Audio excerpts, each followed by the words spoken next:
Ladies, how do we deal with conflict among the in-laws? And maybe I should start with what you think causes the conflict. Firstly, you should, in a point of view, when you view in both parties, the husband and the wife, it starts with you. You're the one who can cultivate that conflict.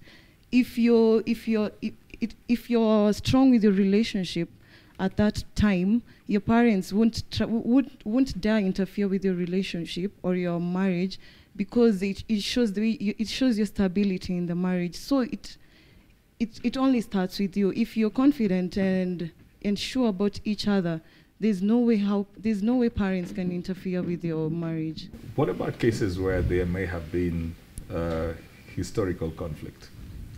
Okay, I totally understand. It's most caused by misunderstandings, because amongst the people. But you see, as the couple themselves. Yes, okay. As an individual, you should take the first step to be the one trying to solve the conflict. But in most cases, we are ignorant, and you expect the other party to be the one, because we're so egocentric in some manner. We expect the other person to be the one either apologizing or trying to make it work. So it's every individual's responsibility to try and make peace amongst ourselves. Well, that's for the couple, right? Yeah. Is that for the parents or for the couple? In any situation, even for the couple, what happens is maybe we are in a conflict, yeah? It's my responsibility to try and solve it out, because if I assume and the other party assume, eventually we're not coming to a solution. We all end up leaving it open, and the more you ignore it, the more it becomes so hard to try and solve it. When you talk about conflict, there is also the element of personalities that you've got to take into consideration. It's not always just the issue that is being dealt with. It's also about the personalities. How do you navigate personalities to get to the issue that is the real issue that needs to be dealt with? When people have a conflict, we shouldn't, let's say it's a couple, we shouldn't involve the in-laws too much. Okay. We should deal with it among ourselves. But now that's what now I'm trying to raise. I'm relating with you. Yeah.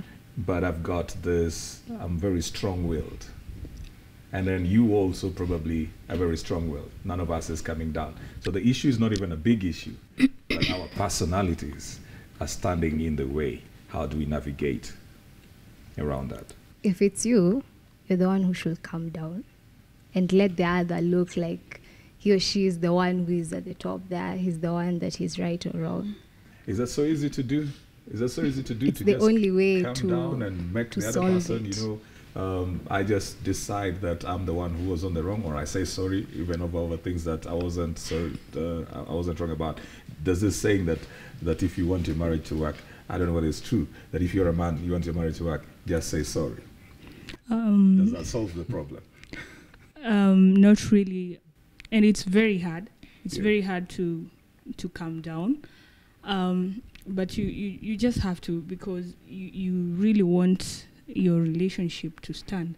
So you better just calm down. It's so hard, yes, but you still have to, because you also love your partner, so you just have to do anything possible.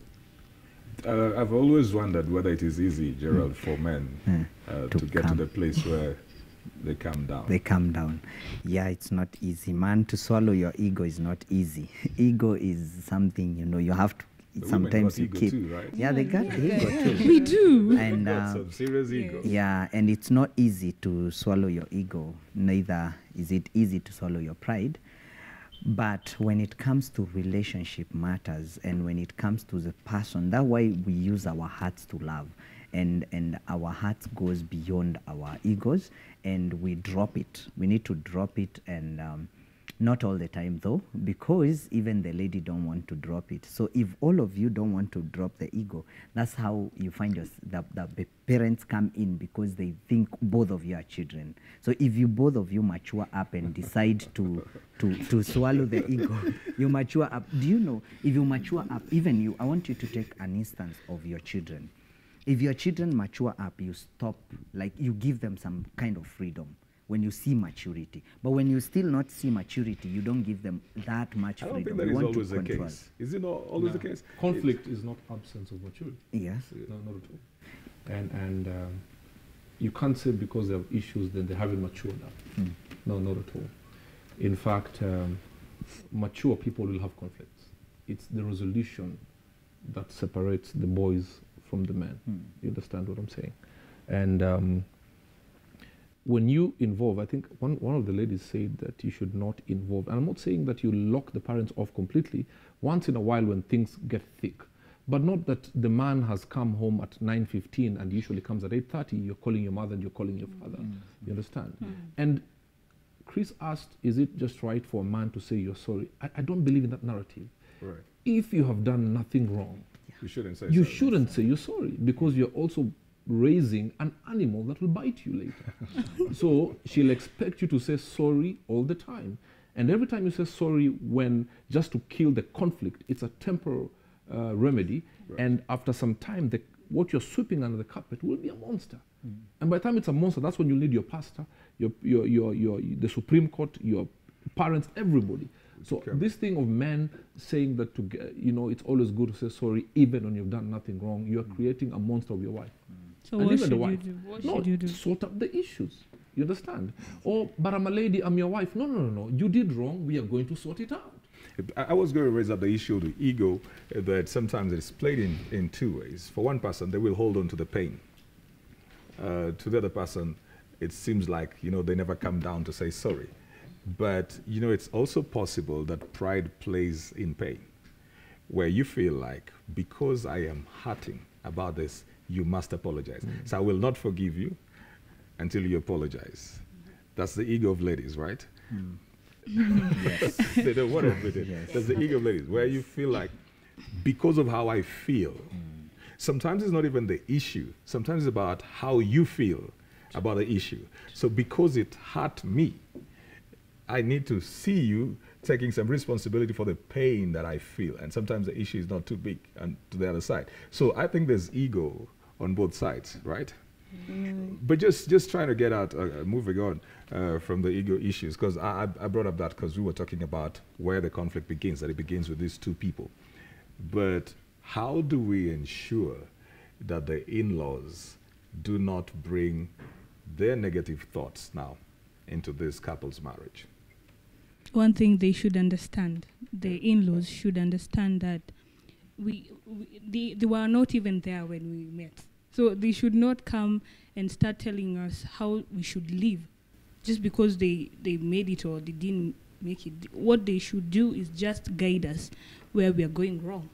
There's sometimes, okay, you're going to answer this, but sometimes, especially for the ladies, sometimes there is certain cultures. So this person wants to be named.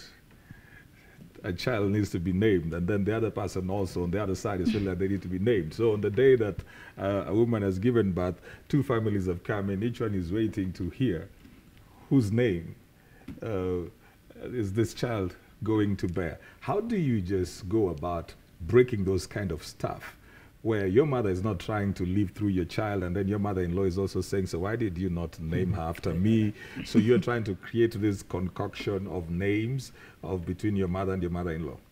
I think when it comes to that scenario, number one is to know that you as a couple, you have the prerogative to build your marriage or your relationship. And both of you have the responsibility to protect the other against the negative voices or even against the in-law. Sometimes I ask myself, even if it will take me to be against my parents just to protect my wife, because I had that scenario whereby my wife would bring, my mother would bring the negative past of my wife to bog her down. I stood up and I told her, don't speak like that against my wife. All right. And since then, my wife have learned to know that I can protect her. All right. But one of the things we should recognize is this one, that when it comes to conflict between two people, number one is you as a person, because sometimes you may win the argument and lose the relationship. Right. And probably the person you want them to understand, they will never understand. Me, there is a scenario, my wife will never understand. I will have to live with it. I will have to accommodate her just the way. She will never understand. This is the second year in marriage. And month goes, month come in, still the same thing. So I decided that I will accommodate her. There is the space of accommodating people just the way. Let me ask you what